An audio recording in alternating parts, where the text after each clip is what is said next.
एक इंजीनियर जिसने पढ़ाई छोड़ राजनीति को चुना, एक नेता जिसने बिहार में कई बार वापसी की, और एक ऐसा मुख्यमंत्री जिसे लोग प्यार से सुशासन बाबू भी कहते हैं। लेकिन सवाल यह है कि वो है कौन? कैसे एक छात्र नेता बिहार के राजनीति का इतना बड़ा चेहरा बनकर सामने आया? देश आजाद के कुछ साल के बाद 1951 में बिहार के बख्तियारपुर में जन्मे नीतीश कुमार, जिनके पिता आयुर्वेदिक चिकित्सक थे और साथ ही साथ उनके पिता सामाजिक कार्यकर्ता भी थे, उच्च शिक्षा देने के लिए बिहार इंजीनियरिंग कॉलेज पटना, जिन्हें आज NIT पटना के नाम से भी जाना जाता है, इलेक्ट्रीशियन इंजीनियरिंग का पढ़ाई करवाया। और कुछ समय बाद नीतीश कुमार सरकारी जॉब भी करने लगे। पर सवाल यह है कि जहां बिहार के अधिकतर लोग सरकारी जॉब को लेने के चलते दिन रात कड़ी मेहनत करते हैं, कड़ी परिश्रम करते हैं और मुंडी रगड़ते हैं कि जहां 1 लाख सीट है वहां 1 करोड़ फॉर्म भरा जाता है, वहां नीतीश कुमार ने सरकारी नौकरी को छोड़कर राजनीति में अपना कदम क्यों बढ़ाया?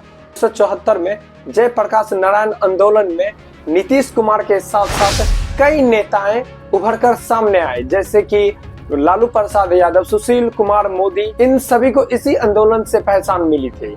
उस समय इसलिए चल रहा था कि इंदिरा गांधी के द्वारा इमरजेंसी लगाया गया था। इन्हीं के विरोध में ये इलेक्शन स्टार्ट हुआ था और ये तमाम नेता इसका हिस्सा बने थे। और कुछ समय बाद ये जनता दल से जुड़ जाते हैं। 1985 में ये जीतकर पहली बार विधानसभा पहुंचते हैं और 1990 के दशक में ये राष्ट्रीय राजनीति में आए और लोकसभा सांसद बने। इनके बाद नीतीश कुमार ने अटल बिहारी वाजपेयी के सरकार में कई महत्वपूर्ण पद भी संभाले, रेल मंत्री, कृषि मंत्री जैसे। यही नीतीश कुमार राष्ट्रीय राजनीति का एक अहम चेहरा बनकर सामने आया। 2000 में नीतीश कुमार ने बिहार का मुख्यमंत्री पद संभाला, पर यह कार्यकाल कुछ ही दिनों का था, जिसे लोग नहीं मानते हैं, जिसे लोग नहीं जानते हैं। फिर वह 2001 से 2004 के बीच नीतीश कुमार ने रेल मंत्री पद संभाले और इनमें कई बदलाव किए जो यात्रियों के लिए सुविधाजनक थी, जैसे कि आज आप उपयोग कर रहे होंगे ऑनलाइन टिकट बुकिंग, IRCTC, तत्काल सेवा बुकिंग, रेलवे के आधुनिकीकरण, पूर्व मध्य जोन हाजीपुर जैसे नए जोन का स्थापना किया। रेलवे टिकट बुकिंग काउंटर को बहुत ज्यादा मात्रा में इन्होंने खोला और साथ ही अपने कार्यकाल में इन्होंने संपूर्ण क्रांति जैसे महत्वपूर्ण एक्सप्रेस भी इस देश को दिए। इससे पहले 1998 से 1999 के बीच वो कुछ समय के लिए रेल मंत्री बने थे। अगस्त 99 में जो जैसलमेर ट्रेन हादसा हुआ था, तब नीतीश कुमार रेल मंत्री थे। दुर्घटना के बाद इन्होंने नैतिक जिम्मेदारी लेते हुए इस पद से इस्तीफा दे दिया। 2005 में नीतीश कुमार बिहार के इलेक्शन लड़ते हैं बीजेपी के साथ मिलकर और जीतने के बाद यह बिहार के मुख्यमंत्री पद का शपथ लेते हैं और बिहार के विकास में निरंतर कार्य करते हुए जो चीज कमी थी, जैसे सड़क, बिजली, स्वास्थ्य जैसे महत्वपूर्ण कार्य को बहुत ज्यादा सुलभ किए और शिक्षा क्षेत्र में इन्होंने बहुत कार्य किए।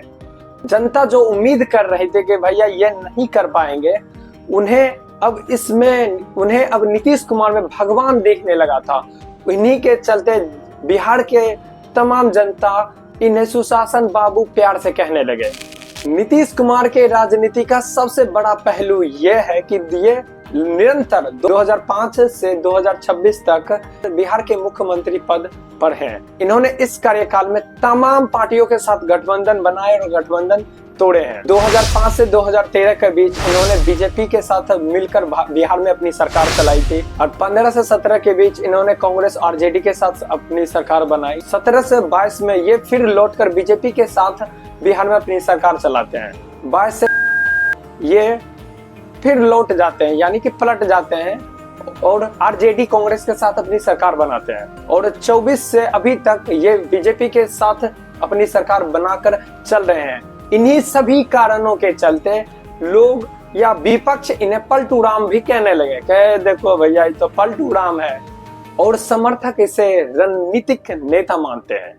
चाणक्य की तरह नीतीश कुमार के शासन में कई योजनाएं शुरू हुई जिससे लोगों को फायदा भी मिला है। महिला सशक्तिकरण कार्यक्रम, सड़क और बिजली विस्तार, शिक्षा और स्वास्थ्य में स्थानों का स्थापना, और इन्होंने ही बिहार में 112 और 108 एम्बुलेंस सेवा भी शुरू किए थे।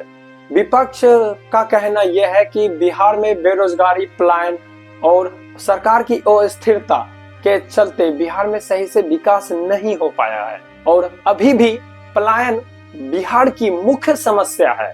आप से एक बात पूछना चाहते हैं कि आप अगर भारत के किसी भी राज्य में अगर चले जाएं और आप ये कहें भैया हम बिहारी हैं, या आप ये पूछे कि भैया यहाँ जो फैक्ट्री में काम कर रहे हैं इसमें कौन कौन बिहारी है, तो आपको 90 से 95% बिहारी ही मिलेंगे काम करते हुए।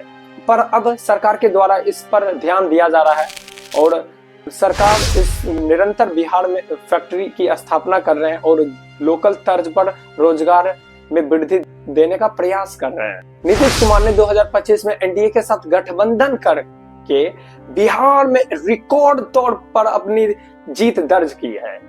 यानी कि ये कहें तो विपक्ष का नाम ही मिट चुका है। इतनी संख्या में लोगों ने इन पर भरोसा किया और इनके साथ साथ एनडीए पार्टी पर भी लोगों का भरोसा है।